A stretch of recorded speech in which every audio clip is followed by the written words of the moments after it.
Seeing all these past characters in the casino in one place was pretty cool. And again, look at the colors of this place. It really gives it that really sinister look. And I will give the team the benefit of the doubt of not really having a plan because they really didn't have time to case the place in their first visit. I will say though, there is another problem with another awkwardly placed scene where Trixie runs off to prove herself in the casino's performance room, only for Luna to dissuade her to keep the focus on the mission. It's awkward because she actually just goes there later anyway. And later it feels organic because it's not only part of the mission to distract the guards, but feels in character for her to show off and prove herself in a fit of jealousy in one of the comic's most hilarious moments. Seeing a magic show performed by the great and powerful Twily, that is hilarious. And these scenes of the two ponies battling egos with magic is so funny and has a lot of great imagery. Now, I'm actually going to come back to that initial scene of Luna and Trixie later on in issue 4. But anyway, by the end of issue 3, Tempest, Stygian, and Capper are all caught by Eris. Yeah, she tried and failed to beat Daybreaker in combat, while Stygian and Kappa are trapped in a nightmare by Eris. Especially the latter's rather interesting use of Luna's magic, though admittingly trapping someone in their worst fears is actually more Sombra's shtick, but it makes sense for Luna's magic to be capable of this. In their nightmare, Eris appears to Stygian and Kappa like an angel promising salvation if they cooperate with her. Stygian refuses, but Kappa seemingly takes her up on her offer, which eventually leads to her downfall. The important thing is that while the reader can probably guess that Kappa is not actually betraying Luna and co, it doesn't appear out of character for him either. It never appears like he lies. He is more telling half-truths. He always had to struggle, so it would be believable that he's only looking after himself. Kappa really gets to shine here as he immediately gets chummy with Eris and wins her trust, showing off loads of charisma and wits. You certainly want him in your D&D party. Well, much like in Dragon Age Origins, issue 4 starts with most of our heroes trapped within their nightmares with no way to escape. This is the issue where we get to see Eris at her cruelest, not just for the nightmares, but manipulating others to see her as a friend and betray the other knights. I love how cool and calm she is, destroying the team, like how she just casually throws Stygian in the Well of Shadows and blasts Trixie with magic. It's both hilarious and terrifying. Back in the dungeon, Daybreaker gets fed up with waiting around and decides to break Tempest out of her nightmare for some reason. Although it does give us one of the most strangest yet humorous out of context lines from her. I have a son in my rump after all. Some motherfuckers are always trying to ice skate uphill.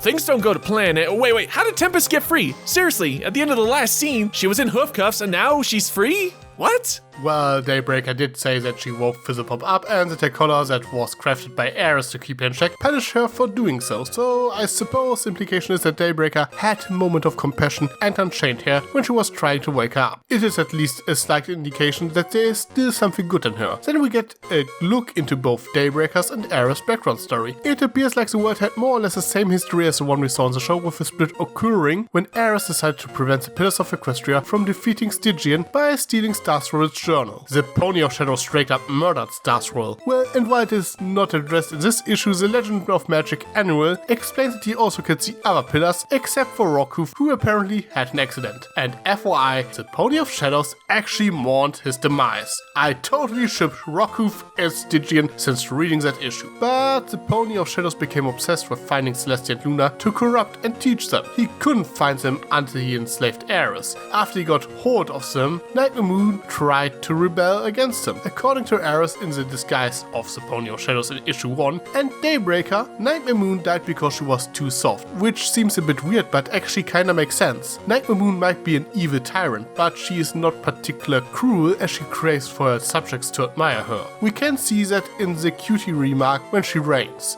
Sure, Eternal Night sucks, but there's still tourism. Daybreaker on the other paw is portrayed as a powerhouse that crushes everyone that opposes them. And the Pony of Shadows is all about eternal darkness and stuff. So it sort of makes sense to describe Nightmare Moon as soft compared to those two, as she isn't all about destruction. Well, but in the end, the Pony of Shadows made one mistake. He wanted Eris to craft a collar that keeps Daybreaker under control. But Eris made it so that Daybreaker now has to listen to her, and she used Daybreaker to finish the Pony of Shadows off. Yeah, basically Eris, Nightmare Moon, Daybreaker, and the Pony of Shadows were all involved with each other, and things didn't turn out so well for most. But what kind of kills the pacing is that this exposition goes on for almost 5 pages. That's a lot to dump on the reader near the end. However, I can see there really isn't any other way to place this backstory without completely rewriting all the previously established events. However, what does make these sequences still interesting is the dynamic of how it's being told both through Daybreaker and Eris. So my problem with these scenes are minimized. Anyway, before we conclude on this issue, I gotta talk about Luna wanting to break Stygian out of his nightmare. First off, you're invading his dreams in the middle of the hallway, where anyone can just casually stroll into your unconscious bodies, such as Eris.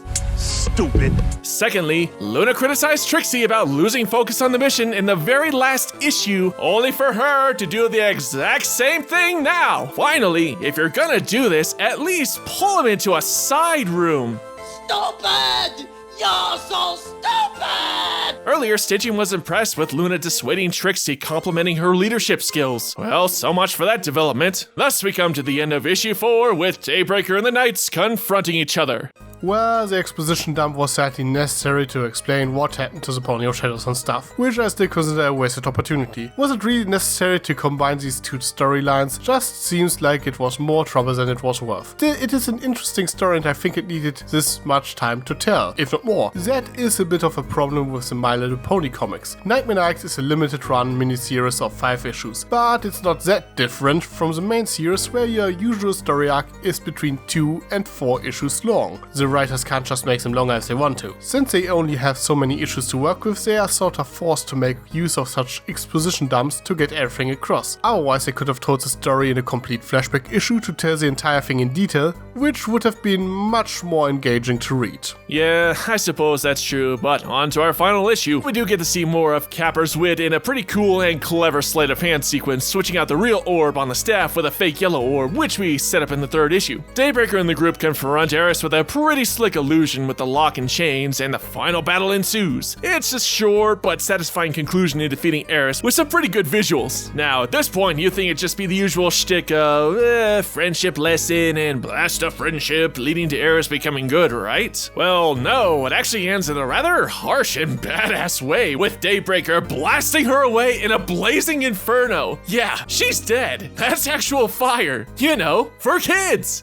Fire is seldom lethal in comics, cartoons or anime, so if they want to bring Eris back, it shouldn't be too much of a problem. What does bother me about the final battle is that Eris had no trouble holding her own against the Nightmare Knights and Daybreaker, even though Kappa already pulled the switch with the magic orb. So that was her own power, and she didn't even break a sweat. But as soon as Luna got her magic back, she begs for mercy. I'm pretty sure that she would have been more than capable of putting up a fight, not to mention that they are still in her casino. You know, the place full of villains across the multiverse, there should be at least 4 T-Rex around, she could be asking for help. As such, I think the final confrontation was cut rather short and not that satisfying. Though I really enjoyed how it was in the end Kappa's resourcefulness that won the day. The twist that he swapped the orbs didn't come out of nowhere, but was rather well telegraphed, as you could see how he acquired the fake orb in issue 4 and when he switched the orb around in issue 5. It was a pretty clever setup actually. Less clever I think is how in the end Daybreaker was handled. I know everyone gets sick of villain redemptions, but it just feels wrong that it didn't happen here. It just feels wrong that Luna leaves the corrupted version of her sister behind. Especially since the whole reason she got into this mess in the first place was to save this alternate version of Celestia.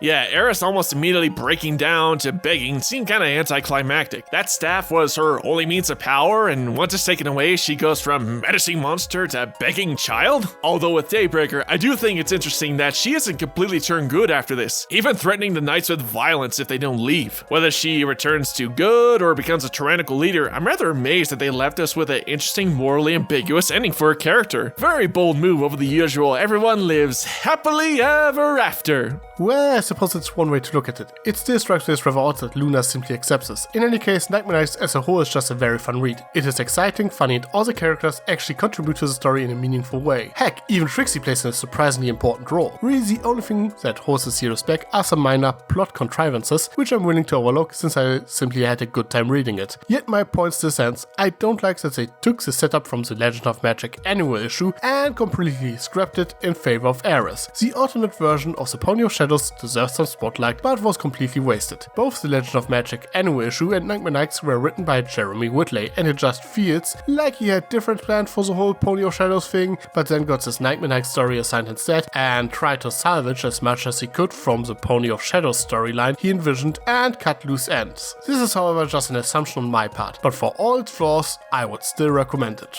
Yeah, in this 5-issue run, there are some pacing issues, and there are some dialogue and choices characters make that are rather questionable or dumb. However, we got tons of great visuals from Mr. Tony Fleeks, a number of hilarious and interesting character interactions, a cool villain, and we got to see tons of old characters either in the background or the spotlight. Despite a few hiccups in each issue, I thought it was a very fun ride. Definitely worth the read. Well, I suppose that wraps things up. And the teleporter is charged as well. Looks like we're all set to send you back home. So long, my good sir. Can't wait to get back to the Rift. Now to claim my prize. Hello, pizza. Something wrong? He ate all the pizza. Tricky! Tricky!